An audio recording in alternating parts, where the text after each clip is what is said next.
우리가 계속 성경 일독을 읽기를 하고 있는데요. 성경 읽을 때 그 두 가지 관점으로 읽으시면 사건들이나 사람들의 행동을 잘 해석할 수 있습니다. 하나는 하나님께서 그 아담의 범죄 이후에 이제 가인을 낳고 아벨을 낳는데 가인이 아벨을 죽이게 되죠. 그래서 하나님이 아벨 대신 주신 것이 셋입니다. 하나님의 구원의 역사는 이 셋을 통해서 계속 이어갑니다. 그런데 가인의 역사가 이제 사단이 가인을 통해서 역사함으로 이 셋의 역사를 방해하려고 합니다. 이제 이런 큰 두 줄기를 보시면서 나는 어디에 속해 있는가, 또 성경의 이 인물은 셋의 라인에 있는가, 가인의 라인에 있는가, 이런 것들을 쭉 보시면서 하나님의 구원 역사적인 관점에서 보시면 성경을 잘 이해할 수 있고요. 또 한 가지는 누가 왕인가 하는 겁니다. 어쨌든 역대기에도 많은 왕들이 나오고 성경에도 많은 인물이 나오지만 항상 자기 중심으로 모든 것을 판단하고 결정하는 것을 자기가 왕된 삶이다, 그렇게 말합니다.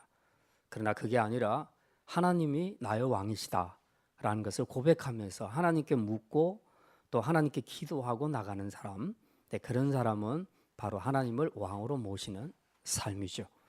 이 두 가지 관점으로 우리가 성경을 읽으시면 전체 숲을 보는 데는 굉장히 도움이 많이 될 것이고요. 또 개인의 삶을 적용할 때도 이 두 가지 관점을 잘 적용하시면 성경을 쉽게 이해할 수가 있겠습니다. 이번 주에 열왕기 상을 많이 읽게 될 것인데 열왕기 상하는 보면 전부 그 남유다와 북이스라엘 나눠진 이 분열 왕국의 왕들의 이름으로 해서 사건들이 기록이 되어 있습니다. 그래서 북이스라엘로 갔다가 남유다로 갔다가 왕의 이름들이 계속 교차해서 나오는데 한 가지 재미있는 표현은 그 많은 왕들, 북이스라엘에는 19명의 왕들이 있었고 남유다에는 20명의 왕들, 그래서 토탈 39명의 왕들이 북이스라엘과 남유다의 통치를 했는데요. 이 왕들을 열왕기서 기자는 두 부류로 딱 분류를 시킵니다. 그들의 인생을 평가할 때 하나는 이 왕은 다윗의 길로 갔더라. 또 다른 왕은 이 왕은 여로보암의 길 혹은 아합의 길로 갔더라. 이렇게 두 부류로만 평가를 하고 있습니다. 그러니 우리가 열왕기서를 읽을 때에 정말 이 왕이 어느 라인에 속했는가를 쉽게 알 수 있는 것이 이제 그런 표현이라고 할 수 있겠습니다. 북이스라엘의 왕들은 거의 대부분 악한 왕들이 많았습니다. 그 중에서도 이 악한 왕들 중에 최절정을 달린 악한 왕의 모델이 있었습니다. 그 사람이 바로 아합 왕입니다.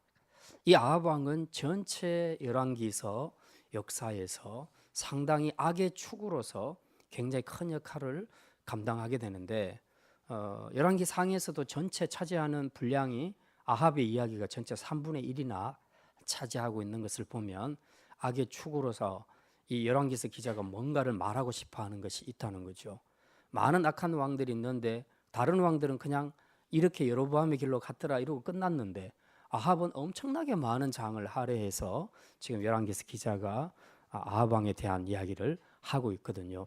이 이야기는 전체 악한 왕들 중에서도 악의 축을 이루고 있는데 이 악의 축과 하나님께서 지금 이 악의 축을 심판하시는 그 내용을 지금 완전히 절정화시켜서 보여주는 사건들이 오늘 본문 안에 기록이 되어 있습니다. 오늘 우리는 이제 그걸 좀 살펴보려고 합니다. 우리가 잘 아는 이 갈멜산 대결 이야기죠. 악의 축으로서 아합과 그에 맞서는 엘리야, 하나님의 선지자인 엘리야와의 그 한판 승부, 소위 맞짱 뜨는 사건이 이제 오늘 본문에 기록이 되어 있습니다. 이 대결의 목적은 한 가지입니다. 누가 진짜 신인가? 누가 진짜 이 세상을 통치하는 왕인가? 이걸 증명해 보이는 싸움입니다. 자, 이 대결에서 이기는 신이 진짜 신으로 판가름이 나겠죠.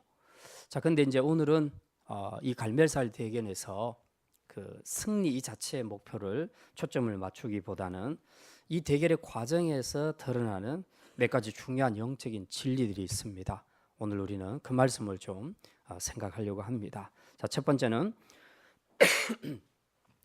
참된 신앙의 목적은 자기 만족이 아니라 하나님을 경배하는 거라는 겁니다. 한번 따라합시다. 참된 신앙의 목적은 자기 만족이 아니라 하나님을 경배하는 것입니다. 갈멜살 대결이 일어나게 된 근본 원인 제공자는 아합 왕입니다. 이제 아합 당시에 그 주변에 그 아람이라는 강대국이 있었는데 자주 쳐들어왔어요. 그러니까 이 아합 왕이 굉장히 부담스러웠습니다. 그래서 어떻게 하면 이 아람 세력을 저지할 수 있을까라고 생각을 하다가 이제 지중해 쪽 위편에 보면 시돈이라는 나라가 있었는데 이 시돈과 동맹을 맺기로 한 겁니다. 그 동맹을 맺는 방법은 여러 가지가 있는데 그중에 그 당시에 제일 많이 흔하게 쓰였던 것이 혼인 동맹입니다. 그래서 이 시돈의 왕인 엣바알이라는 사람의 딸 공주인 이세벨과 아합이 결혼을 하게 됩니다. 그래서 결혼 동맹을 맺게 되지요. 자, 이제 이렇게 하니까 문제는 어떤 문제가 생기냐 하면 이 이세벨이라는 여자가 보통 여자가 아닙니다. 이 이세벨은 음란과 술수에 능한 여자고 그리고 아주 열렬한 바알주의 신자였다는 겁니다. 광신자였습니다. 그러니 이 여자가 북이스라엘 왕비로 시집 오면서 그냥 왔겠습니까? 자기 나라의 바알 신상과 그리고 그 신을 섬기는 모든 제사장 선지자들을 몽땅 다 끌고 지금 북이스라엘로 들어온 겁니다. 그러면서 시간이 지나면서 남편인 아합을 꼬셔가지고 계속해서 여호와의 종교를 밀어내고 자기가 가지고 온 바알 종교를 확산시키기 시작합니다. 그래서 아주 삽시간에 전염병이 퍼지는 것처럼 그렇게 바알 숭배가 이제 이스라엘 방방곡곡에 확장되기 시작을 했던 것입니다. 그러면서 동시에 이제 이 바알주의를 반대하는 소위 여호와의 선지자들, 여호와의 종들은 다 색출해내서 잡아서 죽이는 그 여호와의 종교 말살 정책을 함께 동행해서 쓰게 된 것입니다. 그러니 선지자들이 이제 갈 데가 없으니까 할 수 없이 이제 굴로 숨어서 그렇게 생활을 하게 된 거죠. 자, 이제 이런 상황입니다. 그런데 이제 한 가지 좀 궁금한 게 도대체 바알신이 뭔데 이 아합 왕이 자기 종교 국교인 여호와의 종교를 버리고 이 바알주의를 택했을까? 또 백성들도 그동안 오랫동안 하나님을 섬겼는데 어떻게 해서 이렇게 쉽게 바알 숭배주의로 빠질 수 있었을까? 이제 이런 부분들이 좀 궁금합니다. 요즘도 가끔 이제 그런 사람들을 보지요. 교회 생활을 잘 하다가 어느 날 갑자기 보면 교회와 결별을 선언하고 갑자기 다른 종교로 그렇게 떠나버리는 그런 사람들이 있습니다. 또 왜 떠날까요? 왜 신앙생활도 열심히 하던 사람들이 갑자기 기독교를 버리고 딴 종교로 그렇게 바꿔 탈까요? 그 이유들은 여러 가지가 있겠지요. 근데 무슨 이유가 됐든지 한 가지 분명한 것은 자기를 만족시키지 못했다는 겁니다. 자기를 만족시키면 절대 떠나지 않지요. 근데 자기를 만족시키지 못했습니다. 그 만족시킨다는 것이 뭐냐는 이제 우리가 좀 더 살펴봐야 합니다. 사실은 이게 어떻게 보면 우리 신앙생활에서 한 번쯤은 점검해봐야 될 굉장히 중요한 본질이라고 생각이 됩니다. 자, 이제 바알신을 한번 이야기해 봅시다. 바알은 원래 가나안 원주민들이 섬겼던 신입니다. 그런데 이 바알의 뜻은 주인, 주 혹은 또 남편이란 그런 뜻을 가지고 있습니다. 그리고 이 바알은 하늘에서 비를 내려준다고 믿었습니다. 그래서 농사를 잘 짓게 하고 그래서 풍요로운 곡식을 거둘 수 있도록 해주는 신이죠. 그래서 풍요와 다산의 신으로 그렇게 알려져 있습니다. 바알에다가 아세라까지 합치게 되면 이게 하나는 남자신, 하나는 여자신, 그렇게 해서 이 둘 사이에서 성적인 것뿐만 아니라 일반적으로 우리가 수고해서 얻는 수확물들도 다 이렇게 해서 풍성하게 거둔다. 그래서 풍요와 다산의 신으로 그렇게 바알 신을 섬겼습니다. 자, 이제 이스라엘의 입장에서 볼 때는 출애굽에서 광야 생활을 40년 동안 할 때에 그들이 뭘 먹고 살았습니까? 만나와 메추라기를 먹었죠. 이거 어디다 심어서 나온 이 재배한 것을 먹은 것이 아니잖아요. 하나님께서 하늘에서 기적같이 내려주셨습니다. 전혀 수고하지 않고 먹었습니다. 그러니까 이때는 비가 안 와도 별 관계가 없었어요. 그냥 자기들은 맨날 이동하니까 그 이동해서 머무는 곳에 샘이 하나 있으면 그 샘물을 먹으면 되는 거예요. 그러니까 비가 계속 와야 하는 이유는 없습니다. 근데 이스라엘이 가나안에 정착하고 난 다음부터는 상황이 달라지죠. 하나님께서는 이제부터는 내가 하늘에서 내려주는 거 너희들이 먹게 되지 않을 거야. 여기서 끝이야. 이제부터는 너희들이 수고해. 그래서 씨를 뿌리기 시작했고 이제 농경 생활로 들어가게 됩니다. 농경 생활에서 제일 중요한 것이 뭡니까? 비지요. 비. 적절한 때 비가 와줘야지 이제 농사를 지을 수 있게 되는 것이죠. 그래서 이스라엘 백성들이 농사를 짓는데 이제 비가 안 온다. 이제 그러면 여러 가지 생각들을 하지요. 요즘도 가뭄이 계속되게 되면 이게 도대체 무슨 사인인가? 믿는 사람들은 하나님을 생각하고 안 믿는 사람들은 또 다른 어떤 미신적인 것들을 많이 생각을 하게 되지요. 어쨌든 이제 그런 것들을 생각하게 되는데 이스라엘 백성들이 가만히 들어보니까 이 바알 신이란 신이 하늘에서 비를 내려준다. 그래서 농사를 잘 짓게 해준다. 그래서 풍성한 곡식을 거두게 해준다. 우리의 삶을 풍요롭게 해주는 신이다. 라는 이 말을 들을 때 귀가 솔깃해진 겁니다. 그래서 그냥 하나님이고 뭐고 다 내버려 두고 바알 신을 섬기기로 한 것이죠. 이 모든 일이 이렇게 된 것은 전부 아합과 그리고 이세벨 이 두 사람이 이제 이 나라를 이 지경으로 만들어 버린 겁니다. 하나님께서 진노하셨죠. 그래서 하나님이 엘리야를 통해서 말씀합니다. 내가 이 땅에 3년 6개월 동안 비를 내리지 않으리라. 가뭄이 있으리라. 하나님께서 그렇게 말씀하십니다. 그래서 실제로 가뭄이 계속됩니다. 한 해만 비가 안 와도 힘든데 3년 6개월 동안 비가 안 왔으니 얼마나 힘들었겠습니까? 이쯤 되면 믿는 사람들은 하나님을 찾아야 되는 것이거든요. 그래서 내가 뭘 잘못했는가 이것을 반성해야 되는데 이스라엘 백성들은 그게 없었다는 겁니다. 그럴수록 더 바알을 찾는 겁니다. 왜? 바알 신이 노했다는 거죠. 바알 신이 노해서 비를 안 주고 있으니 우리가 어쨌든 더 열심히 바알 신을 섬기자. 그러면 비를 주실 것이다. 그렇게 생각을 했던 거죠. 그래서 하나님을 안 찾고 계속 바알을 찾는 겁니다. 자, 그러니까 이제 하나님께서 이 상태로는 도저히 안 되겠다. 내가 뭔가 확실하게 하나를 보여줘야 되겠다라고 생각을 하신 것이죠. 그래서 엘리야를 불러서 결투를 신청하게 하십니다. 이제 그것이 바로 갈멜살 대견입니다. 네. 그 내용은 이런 거죠. 너희들이 따르는 바알과 그리고 나 여호와 중에 누가 참신인지 한번 보자. 그리고 누가 진짜 비를 내리게 해서 농사를 짓게 할 수 있는 능력의 신인지 한번 내기해보자 라고 엘리야를 통해서 이제 하나님께서 그렇게 대결을 신청을 하는 겁니다. 그렇게 해서 이제 드디어 바알의 선지자 450명, 아세라 400명, 도합 850명, 그리고 이쪽에는 하나님의 선지자 엘리야 단 한 사람 1대 850으로 이제 싸움이 벌어지게 되죠. 그래서 오늘 본문 안에서는 주로 바알 선지자 450명과의 이 영적인 전투만 이제 기록을 하고 있습니다. 자, 이 과정에서 우리가 눈여겨봐야 될 것이 있습니다. 하나님을 향한 이스라엘 신앙의 본질은 무엇인가? 우리도 마찬가지죠. 우리가 하나님을 믿는다 했을 때 우리 신앙의 본질, 신앙의 목적은 무엇인가? 이걸 좀 우리가 생각을 해야 된다는 것입니다. 이스라엘 백성들은 이미 하나님을 알고 있었고 또 하나님을 나름 섬겨왔습니다. 그런데도 불구하고 이렇게 쉽게 바알과 아세라에게 마음을 주고 우상을 섬기는 쪽으로 변질되거나 또 완전히 변질되지는 않아도 하나님에 대한 확신 없이 바알과 하나님 사이에서 기웃거리는 머뭇거리는 이제 이런 태도를 보였던 것입니다. 이게 왜 이럴까?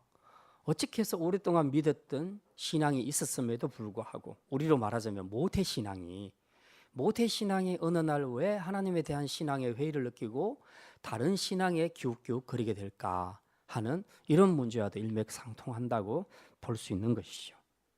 자, 이스라엘 백성들의 마음 깊은 곳에 저들이 믿고 있다는 그 신앙의 깊은 곳에는 뭐가 있냐 하면 저들이 믿고 있는 구원자 되신 하나님에 대한 예배, 경배 이런 것이 아니고 그들을 좀 더 만족시켜 줄 수 있는 그런 현재의 문제를 해결해 줄 수 있는 그런 신, 그런 것을 찾고 있었다는 것입니다.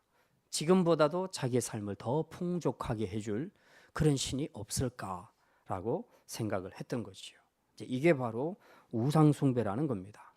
우상숭배는 무슨 형상을 만들어 놓고 절하는 것만이 우상숭배가 아니고 내가 하나님을 믿는다 하면서도 실제로 내 마음에는 하나님을 향한 예배나 경배에 대해서는 별로 관심이 없고 오직 지금보다 내가 좀 더 풍성하게 살고 싶다, 더 누리고 싶다, 그리고 내가 지금 해결해야 될 현재 어떤 문제들이 있다.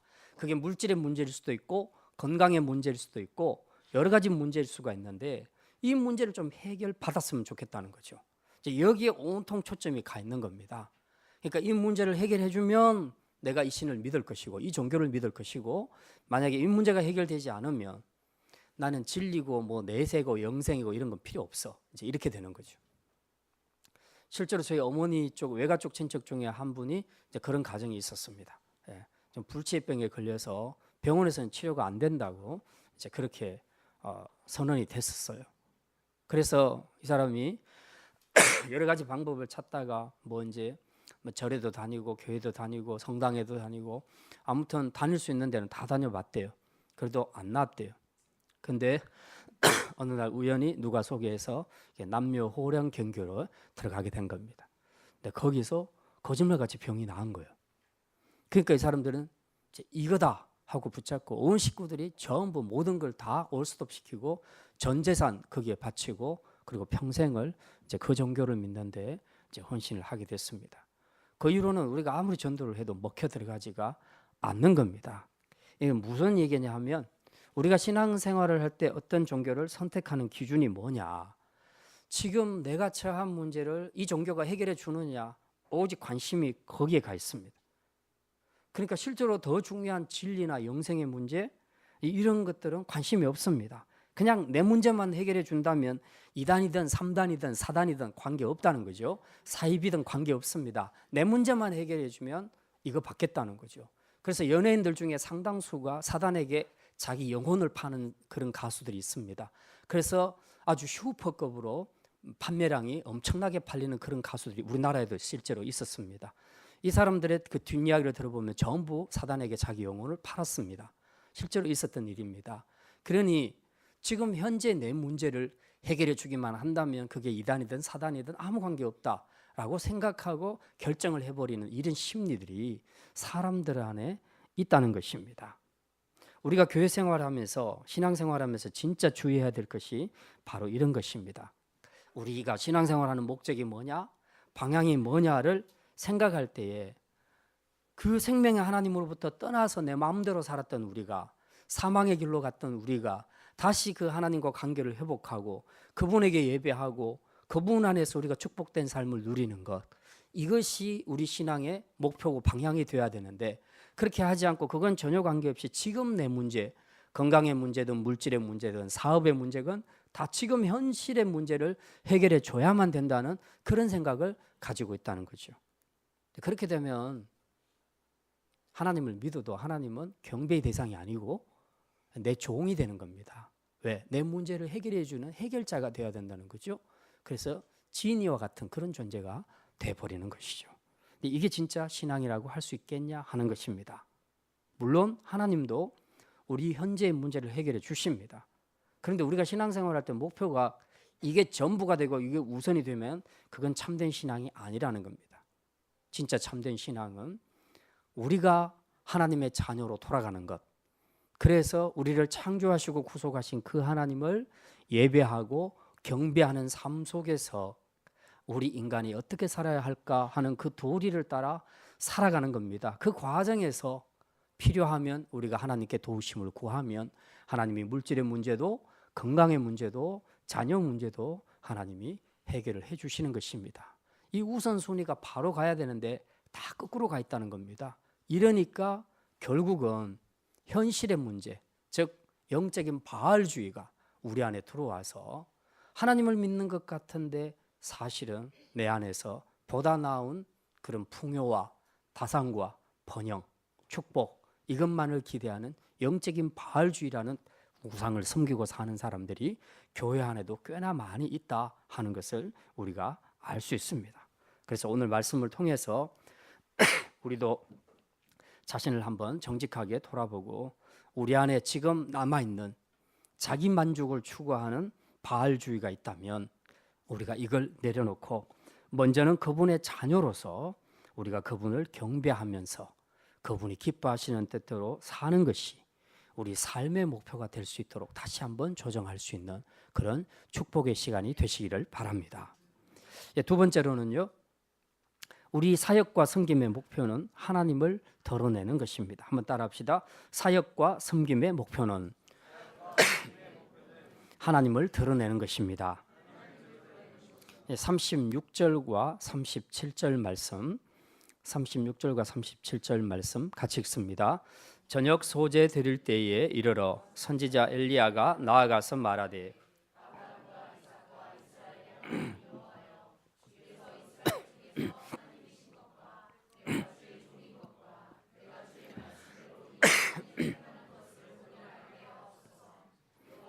내게 응답하옵소서, 내게 응답하옵소서. 이 백성에게 주 여호와는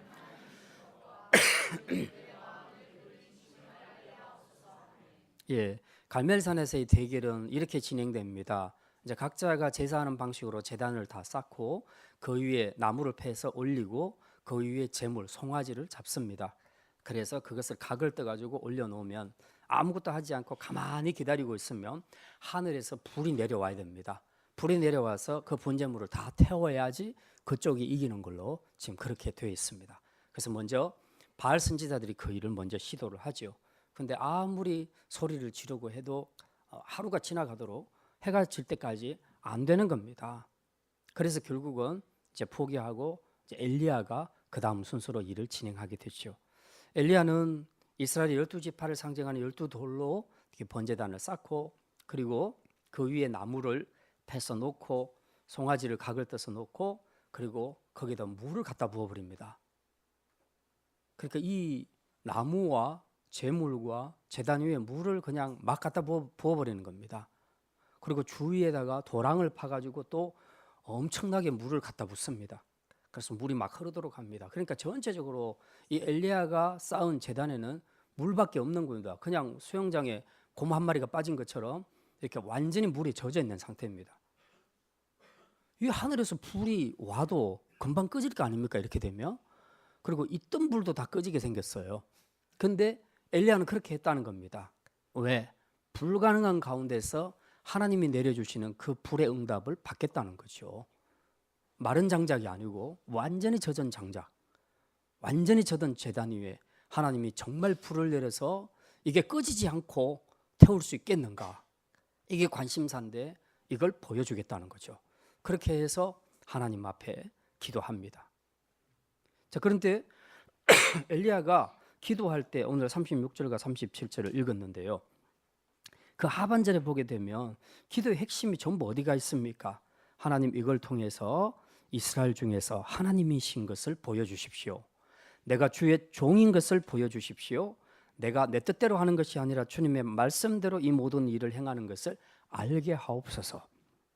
또 37절에 보면 주 여호와는 이 백성에게 하나님이신 것을 알게 하시고 주는 그들의 마음을 되돌이키심을 알게 하옵소서. 이렇게 기도하고 있습니다. 엘리야는 지금 이 긴박한 대결을 앞두고 하나님 앞에 기도할 때에 전혀 이 대결을 통해서 자신의 영광을 취하거나 또 자신의 존재감을 드러내는 그런 것을 전혀 목표로 하고 기도하지 않았다는 겁니다. 오직 하나님의 하나님 되심을 나타내 주십시오. 하나님이 참신이라는 것을 이스라엘도 알게 하시고 저 바알의 선지자들도 알게 하시고 아합 왕도 알게 해 주십시오. 그리고 나도 하나님이 시켜서 이 일을 하는 종인 줄 알게 해 주십시오. 그렇게 함으로써 이제 내가 하는 이 사역을 통해서 지금 하나님을 떠나 배도하고 있는 이스라엘 백성들이 주님 앞으로 다시 돌아오게 하는 이 일에 내가 인정받게 해 주십시오. 그렇게 하나님 앞에 기도했던 것입니다. 그렇게 했더니 진짜 하나님께서 38절에 보니까 우리 38절 같이 읽겠습니다. 이에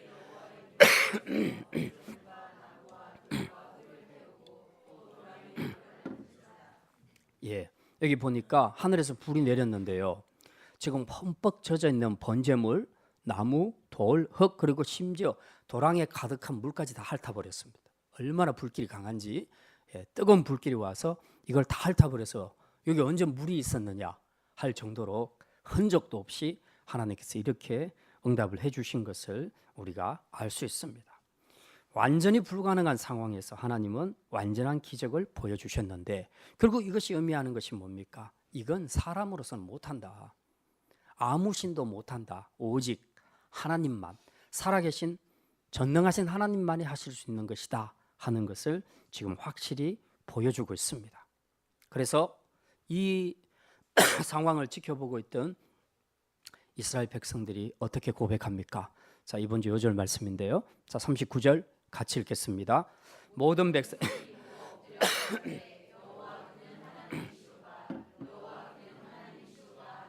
예, 그동안 바알을 추종했던 이스라엘 백성들, 또 여호와 하나님께 대한 확신도 없이 바알과 여호와 하나님 사이에서 기웃기웃거리고 머뭇거리던 그런 결단하지 못했던 이스라엘 백성들의 입에서 하나님이 어떤 고백이 나오게 하십니까? 여호와 그는 하나님이시로다. 여호와 그는 하나님이시로다. 여호와가 참 신이다 하는 것이 이스라엘 백성들의 입에서 나오도록 터져 나오도록 하나님께서 그렇게 강력한 불로 응답을 해주신 것을 우리가 알 수 있습니다.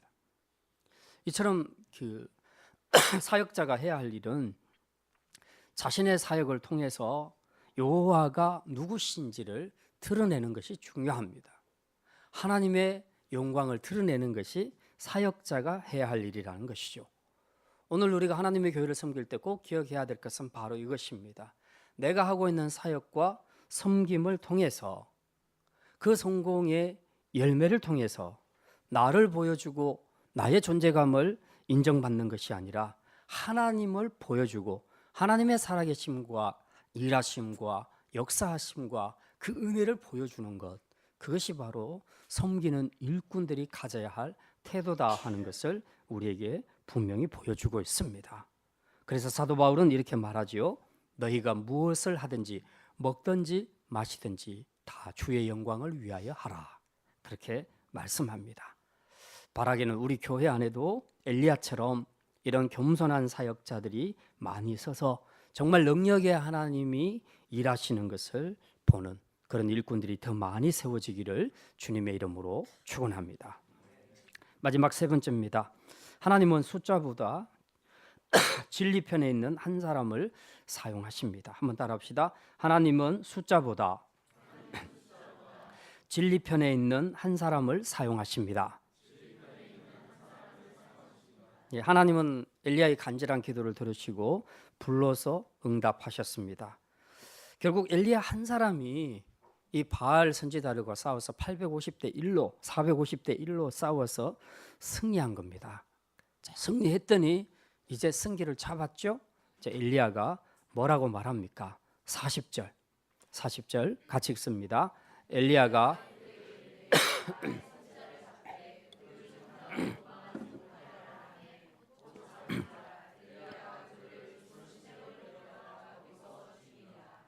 이 바알의 선지자들이 어디서 수입된 것들입니까? 것들이라니까 이상하다. 예. 다 이세벨이 데려온 사람들 아닙니까? 일시에 처단해버리는 겁니다. 혼자 힘으로. 근데 이 갈멜산 대결 전이었으면 이게 가능했겠습니까? 불가능했겠죠. 이러다가 난리 나죠. 매맞아 죽죠. 근데 지금은 혼자서도 가능한 겁니다. 왜? 이미 갈멜산 대결에서 하나님이 이기게 해주셨습니다. 참 신임이 확실하게 드러났습니다. 그러니 이 선지자가 한 명일지라도 강력한 전능하신 하나님이 함께 하시기 때문에 450명, 850명의 거짓 선지자들이 해볼 수가 없었습니다. 그래서 다 도망갔고 엘리야 선지자 명령 한마디에 의해서 여기 이 모든 선지자들이 다 붙잡혀서 몰살당했던 것을 우리가 알 수 있습니다. 이 모든 역사는 단 한 사람, 엘리야 한 사람을 통해서 이루어졌습니다. 뿐만 아니라 41절부터 45절까지 보면 이제 이 엘리야의 기도로 그동안 가뭄이었던 이스라엘 땅에 단비가 내리는 그런 역사가 나타납니다. 엘리야는 이제 곧 비가 올 줄 알았습니다. 그래서 아합 왕에게 이야기합니다. 아합 왕이여, 지금 곧 비가 올 것이니 올라가서 빨리 먹고 마십시오. 이렇게 이제 이야기를 합니다. 그리고 본인은 자기가 승리한 갈멜산 꼭대기에 올라가서 거기서 기도를 합니다. 기도를 할 때에 사원에게 이렇게 말합니다. 야, 저기 가서 바다 쪽을 한번 봐. 구름이 생기는가. 사원이 보니까 아무것도 없거든요. 아무것도 없습니다. 그래서 7번을 그렇게 반복을 합니다. 그랬더니 7번째 사원이 그렇게 말합니다. 저기 손바닥만한 구름이 하나 생기고 있습니다. 그러더니 이 구름이 갑자기 커지기 시작한 겁니다. 그리고 거기서부터 강력한 소낙비가 내리기 시작한 것이죠. 그 오늘 본문 45절에 기록이 됐습니다. 45절 말씀 같이 읽습니다. 조금 후에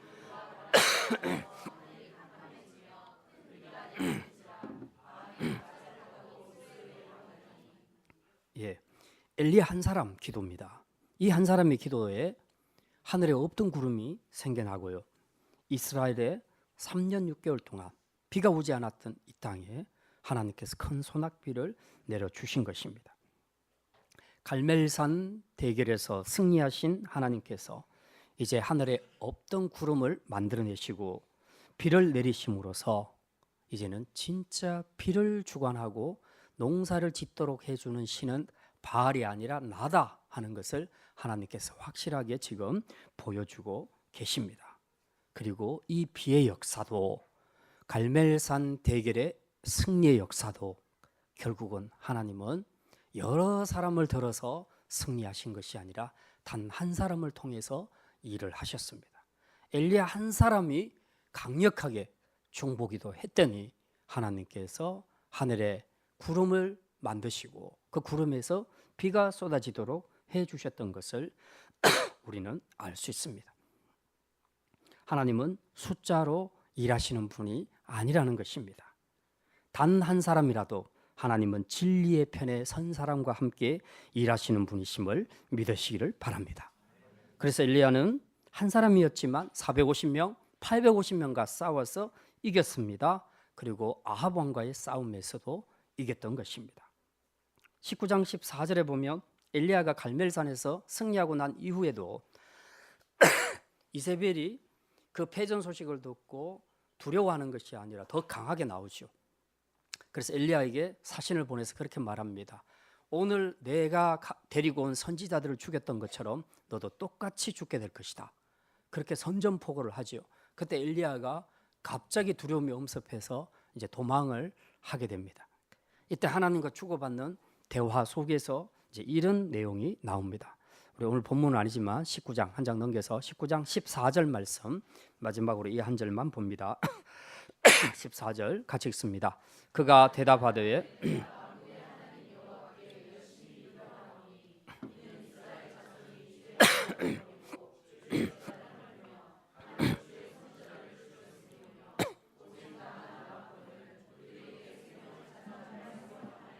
이 구절을 보면 우리가 엘리야가 어떤 사람인지를 짐작할 수 있습니다. 그는 하나님의 선지자들이 다 죽어나가고 홀로 남았는 상황에서도 가만히 있을 수 없을 만큼 하나님을 위한 유별한 특별한 열심, 다른 성경에서는 특심이 있었다, 이제 그렇게 표현을 하고 있습니다. 엘리야에게는 숫자와 관계없이 하나님을 향한 열심, 특심이 있었다는 겁니다. 하나님이 그 마음을 보셨습니다. 그래서 그 열정을 사용하신 것입니다. 그래서 엘리야의 그 뜨거운 열정으로 아합과 이세벨과 모든 거짓 선지자들과 그리고 백성의 잘못을 질타하셨고 그리고 징계하셨으며 또한 그 열정으로 하나님을 향한 이스라엘의 신앙을 회복시켰던 것을 우리가 알 수 있습니다. 이게 바로 하나님의 일하심입니다.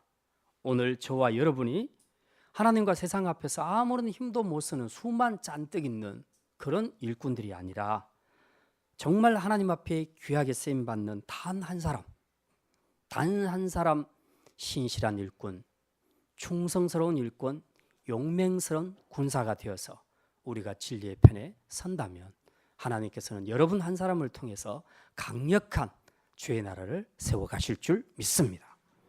이제 말씀을 마칩니다.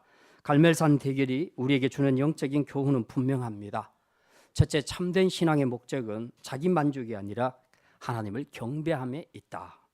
그러니 이제 우리 안에 있는 영적인 바알주의를 다 내려놓고 오직 하나님께 경배하는 삶에 초점을 맞추어야 할 것입니다.